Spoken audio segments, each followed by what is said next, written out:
میرے بھائی ایک تو دنیا میں سزا ہے، پھر قیامت کی سزا ہے، اور وہ زیادہ سخت ہے، وہ زیادہ سخت ہے۔ ہم لوگوں نے نا ہیلے بہانے بڑے بنائے ہوئے ہیں۔ بینک کے ساتھ کاروبار کرنے والا کہتا ہے نہیں نہیں مجبوراً لیا ہے، مجبوراً مر رہا تھا تو، آخری لبوں پہ تھا تو جائز ہے، جائز ہے۔ اس وقت جب تجھے کھانے کو لقمہ نہ لگے تو حرام کھانا بھی جائز ہے، کیا دقت تھی؟ کیوں اللہ رسول کے مقابلے میں کھڑا ہوا تو؟ کیوں سود کا دھندا کیا؟ کیا تکلیف تھی؟ کہاں تو الجھ گیا تھا؟ ہم جان بوجھ کے اپنے لیے جہنم کٹھی کرتے ہیں، پھر کہتے ہیں سکون نہیں زندگی میں۔ کہاں سکون آئے گا؟ کیسے آئے گا؟ ہم نے خود آگ لگائی ہے چمن میں اپنے۔ جو قیامت کی سزا ہے، میرے نبی پاک علیہ السلام نے فرمایا رب تمہیں سامنے کھڑا کرے گا، اور کس طرح کھڑا کرے گا؟ فرمایا لوگوں کے وجود سے کپڑے اتر جائیں گے، زمین اس طرح دہکے گی جس طرح تانبا زمین پہ رکھا جائے اور آگ جلائی جائے، اور پھر ننگے پاؤں رب تمہیں کھڑا کرے گا۔ آج سورج کی پشت تمہاری جانب ہے، قیامت میں منہ تمہاری جانب ہوگا۔ نیزہ آپ نے دیکھا ہوگا، نیزہ ہوتا تھا، فرمایا یہ جو تم نیزے دیکھتے ہو صرف سوا نیزے کے برابر سورج قریب آ جائے گا، اور پھر اللہ تمہیں سامنے کھڑا کر کے تم سے سوال جواب کرے گا۔ اور حضور نے کہہ دیا ہے تو اب کسی نعت خواں کے کہنے سے بات بدل سکتی، کسی پیر کے کہنے سے جملہ بدل سکتا، کسی خطیب کے کہنے سے فکر نہ کرنا وہ سامنے جنت پڑی ہے، اب بات بدل سکتی؟ خدا کی رحمت پر بھروسہ رکھنا ضروری ہے، نبی پاک کی شفاعت کی امید رکھنا، بولیے، لیکن جو حضور نے بیان کیا ہے اس کو ماننا بھی یہ بھی ضروری ہے۔ میرے نبی پاک نے فرمایا اللہ تم سے حساب لے گا اور اللہ پوچھے گا، تم نے جواب دینا ہے۔ حضور کس کس شے کا؟ فرمایا جو پہنتے ہو اس کا جواب نہیں دینا، جو کھاتے ہو اس کا جواب نہیں دینا، جو اللہ کے راستے میں دیتے ہو اس کا جواب، باقی ہر شے کا جواب دینا ہے۔ ادھر جو پلاٹ ہے اس کا بھی جواب دینا ہے، وہ جو بچوں کو پیسے بتائے ہیں ان کا بھی جواب دینا ہے، جو چھپائے ہیں ان کا بھی۔ ثم لتسألن یومئذ عن النعیم، جو کمیٹی اپنے محلے میں ڈالی ہے اس کا بھی جواب دینا ہے، جو سسرال کے علاقے میں ابا جی سے چوری ڈالی ہوئی ہے اس کا جواب بھی، سب کا جواب دینا ہے، تمام حساب کتاب۔ اور اللہ فرماتے ہیں میں سامنے کھڑا کر کے ہر سوال کا تجھ سے جواب، تجھے ہر سوال کا جواب۔ اچھا یہ جو بڑے لوگ تھے وہ حساب سے ڈرتے تھے، ہم چھوٹے لوگ ہیں ہم حساب سے ہم نہیں ڈرتے، ہم کہتے ہیں دیکھی جائے گی۔ بڑے لوگ جو تھے وہ حساب سے، حضرت ابو بکر صدیق دعا کرایا کرتے تھے، دعا کرو اللہ مجھ سے حساب نہ پوچھے۔ حضرت عمر فاروق رضی اللہ تعالیٰ عنہ اپنے بیٹے سے کہتے تھے بیٹا اپنے باپ کے لیے رحمت کی دعا کرنا، میں درگزر والا ہوں، میں حساب والا کوئی نہیں۔ بڑے لوگ ڈرتے تھے، بڑے لوگ۔ حضرت عثمان غنی قبر پہ کھڑے ہوتے تھے تو داڑھی آنسوؤں سے بھیگ جاتی۔ غلام کہتے ہیں حضور 3 دفعہ نبی پاک نے آپ کو جنت کی بشارت دی ہے، 3 دفعہ بشارت دی ہے، تو آپ کیوں اتنا روتے ہیں؟ عثمان غنی فرماتے جس رسول نے مجھے جنتی کہا ہے اسی محبوب نے مجھے فرمایا تھا عثمان قبر آخرت کی منزلوں میں سے پہلی منزل ہے۔ اور آپ فرماتے میرے تو کمرے میں دیا گل ہو جائے تو مجھے ڈر لگتا ہے، اس میں تو مکمل اندھیرا ہے۔ آپ فرماتے کھڑکیاں بند ہو تو دم گھٹنے لگتا ہے، اس کو تو دروازہ ہی کوئی نہیں، روشن دان تک نہیں۔ بھائی جو بڑے تھے وہ ڈر رہے تھے۔ مولا علی شیر خدا نماز کا وضو کر کے کانپتے تھے، کانپتے۔ علی آپ مرحب کے سامنے نہیں کانپے، خیبر کا دروازہ اکھاڑتے نہیں کانپے، بدر احد خندق حنین اور خیبر میں نہیں کانپے، تو یہاں آپ فرمانے لگے مالی کے سامنے جاتے ہوئے ڈر آتا ہے۔ بڑے لوگ کانپتے تھے، بڑے لوگ۔ آج ایک فکر لے کر کے جانا، ایک سوچ، جہاں روز رات کو بیٹے کی ٹینشن، بیٹی کی ٹینشن، بھائی کی ٹینشن، پوتے کی ٹینشن ہوتی ہے نا، ایک ٹینشن اور اپنے آج ایک ٹینشن بڑھا لو، قبر کی ٹینشن پیدا کر لو، قیامت کی تھوڑی سی فکر کر لو، تھوڑی سی، ایک لمحے کے لیے صحیح تھوڑا خیال پیدا کرے۔ حضرت حسن بصری نام سنا ہوا ہے نا، یہ حضرت علی کے شاگرد ہیں، نبی پاک کے گھر میں آ جاتے تھے کئی دفعہ، بچے تھے جب۔ حضرت حسن بصری تابعی ہیں، فرماتے خانہ کعبہ میں عمرہ کرنے گیا، طواف کعبہ کر رہا تھا تو بڑا عجیب منظر ہوا، رات کی تنہائی ہوئی، اس وقت کئی دفعہ طواف بند بھی ہوتا تھا، اس لیے کہ رش کم ہوتا تھا تو رات کو سب سو جاتے تھے. کہتے رات ذرا گہری ہوئی تو لوگ اپنا اپنا خیمہ لے کے جاتے تھے. اب تو ہوٹل ہے نا تو خیمے لگتے تھے, لوگ خیمہ لے کے جاتے تھے, جہاں جگہ ملتی تھی خیمہ لگا کے رہتے تھے. فرماتے میں رات کو سویا خیمے میں, ایک دردناک آواز آئی, میٹھی ہے دھیمی ہے پر درد بڑا ہے. کوئی رونے والا رو کے کہتا ہے اللہ حساب قیامت میں مجھ سے نہ لینا, اے اللہ تنہائی میں جتنا مرضی حساب لینا پر لوگوں کے سامنے نہ لینا. اور پھر کہتا ہے اللہ فضل تو تب کرے جب تو میرا حساب پوچھے ہی نہ. پھر چند منٹ گزرے تو پھر وہ رونے لگا. میرے کانوں میں آواز آئی, کہنے لگا اے اللہ حساب تو ان کا لیا جاتا ہے جو حساب کے قابل ہوتے ہیں. اعلیٰ حضرت کہتے ہیں نا رضا سے تو کیا حساب لے گا, رضا بھی کسی حساب میں ہے. اے اللہ میں قابل نہیں, مجھ سے حساب نہ لینا. کہتے تھوڑی دیر گزری تو پھر وہ رونے لگا. پھر ذرا سانس سنبھلے تو پھر کہنے لگا اے اللہ میں تو لوگوں کو کوئی بندہ حساب پوچھ لے تو نہیں دے سکتا, میں تجھے کیسے حساب دوں گا. پھر تڑپنے لگا. کہتے تھوڑی دیر گزری تو پھر ایک لفظ انہوں نے کہے رونے والے نے, کہنے لگے اللہ دیکھ تیرے محبوب کا فرمان ہے جو معافی مانگے تو اسے معاف کر دیا کرتا ہے. اے اللہ میں معافی مانگنے آیا ہوں اور مسجد نہیں آیا, میں کعبۃ اللہ ہی آ گیا ہوں. کہتے ہیں وہ اتنا روئے کہ چیخ آئی ان کی, اور جب دھڑام سے کوئی زمین پہ گرا تو میں پریشان ہوا کہ اب تو بے ہوش ہو گیا. فرماتے ہیں میں زور سے اٹھا فٹافٹ اور اس شخص کی طرف بڑھا. میرے دل میں خیال ہے کوئی گناہگار ہے بیچارہ, تو چلو میں بھی دعا کرتا ہوں, اس کو کہتا ہوں بیٹے فکر نہ کر اللہ تیری مدد کرے گا. فرماتے ہیں میں گیا اس نیت کے ساتھ کہ میں کہوں گا چلو اٹھو تم بھی دعا کرو میں بھی کرتا ہوں, اللہ ہم سے حساب نہ پوچھے. کہتے میں گیا تو وہ شخصیت بے ہوش پڑی تھی, کالے سیاہ بال ان کے چہرے پہ بکھرے ہوئے تھے.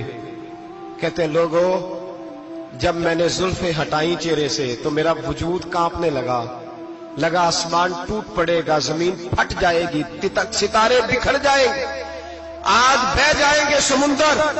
فرماتے میری چیخیں نکل گئی.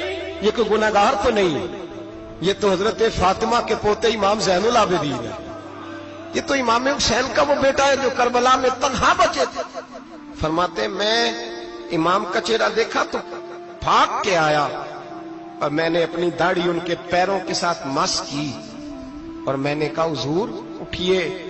امام اٹھے تو میں نے کہا شہزادے تیرے تو اشارے سے اللہ کئی گناہگاروں کو بخشے گا, تیری تو دعا سے اللہ بخشے گا, یہ کیا کر رہے ہو.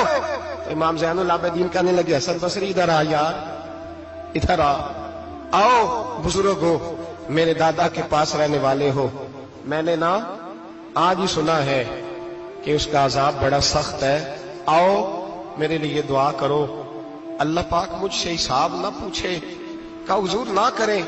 اب فرمانے لگے تجھے نہیں پتا کچھ چیزیں ایسی ہیں کہ رب نے اگر حساب پوچھا تو میں واقعی جواب نہیں دے پاؤں گا, چل کر میرے لیے دعا. کہتے میں نے ہاتھ باندھے حضور میں نہیں کرتا, اٹھا کہہ.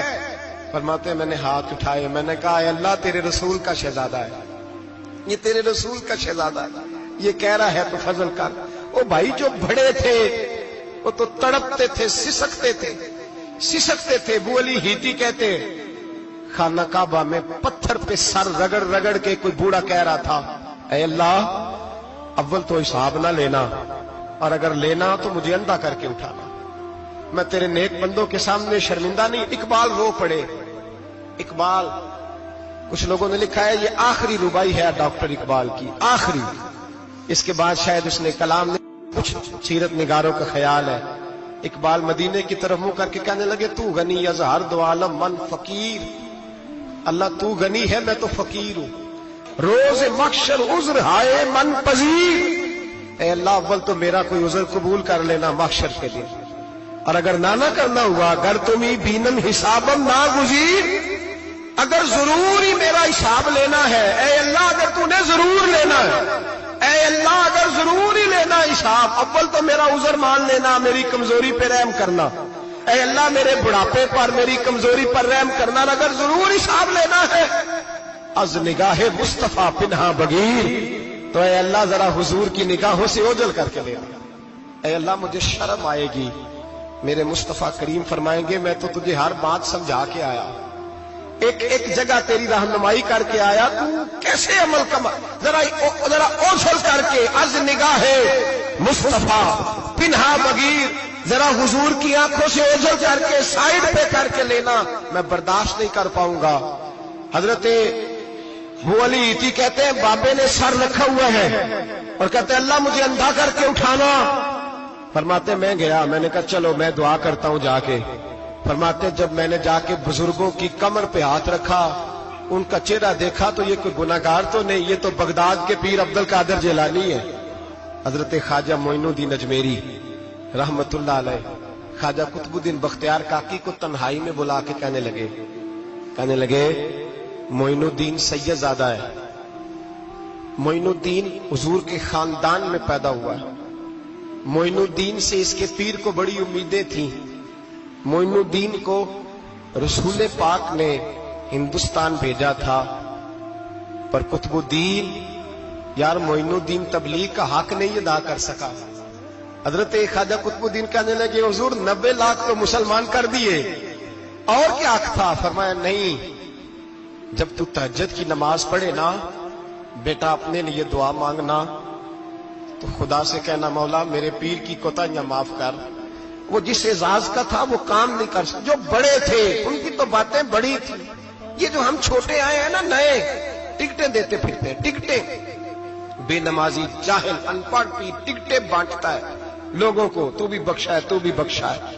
وہ 90 لاکھ لوگوں کو رائے حق پر لگا کے بھی کہتے تھے نہیں حق تو یہ ہے کہ حق ادا نہ ہوا، حق تو یہ ہے کہ حق کوئی شے پلے نہیں، ڈٹا ہوا کھڑا ہے مسلمان، ڈٹا ہوا کہ میدان محشر میں یہاں تو چھپے ہوئے ہیں نا عیب، چھپے ہوئے ہیں، اور بھائی رب بڑا کریم ہے، عیبوں کے باوجود نوازتا ہے۔